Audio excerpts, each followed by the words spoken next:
It's our flagship building, so people would look to this building as sort of the shining example of how things should be done. A lot was made when the building was built of all the BREEAM sustainability credentials that we had.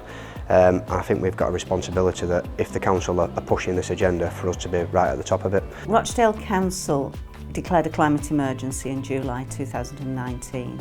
We developed a climate change strategy and action plan, which was approved by the council in 2022. That sets out our kind of high-level targets, which includes decarbonising our estates and increasing our renewable generation. We've received funding from the public sector decarbonisation scheme, which is the funding that helped us to be able to put in air source heat pumps into this building, into the town hall, the leisure centres and the schools. With number 1 Riverside, we had slight planning issues in that our air source heat pump wouldn't fit in our boiler house that we already had, so we had to have a purpose-built boiler house put onto our rear car park. Our building was built about 10 years ago and it was one of the last ones to be built with tubular fluorescence, which meant that we were sort of behind with the technology after 12 months of opening. So we've replaced all those now with LED. Straight away we can run the data from it and we can see that the energy efficiency is massive. We've really saving money on our electricity bills. But as well, from sort of my perspective, we've got a maintenance team that we're changing light fittings almost a daily, weekly basis.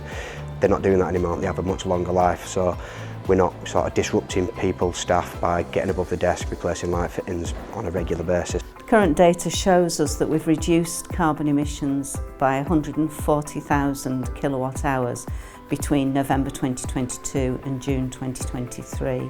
1 kilowatt hour is the equivalent of using an electric shower for 6 minutes. So to have reduced by 140,000 kilowatt hours, we feel we are making progress towards our targets. We're fortunate in that we already have a biomass boiler, so the strategy for this building is to run the biomass during the winter with the air source as boiler number 2, and then during the summer to run it off the air source heat pumps alone. The gas boilers then would only be a backup, so the idea is run the gas boilers as little as possible.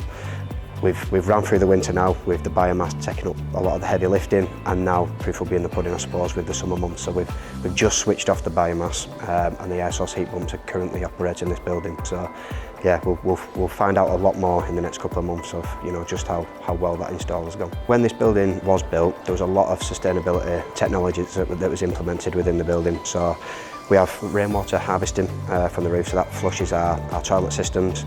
We have the cedar roof, so there's a top level and then there's a bottom level, so staff can actually go out onto the roof terrace, so it's a lovely place for them guys to spend some time, but also it's a nice green roof as well, for ticking the box there for sustainability. We have the PV cells that feeds back into the electricity board, and then we also have like a preheat on our water systems, which again is through PV cells on the roof. Carbon reduction, it's there, it's not going away, it's something that's here to stay. It's impacting on everybody right across Greater Manchester, and we really need to address it now.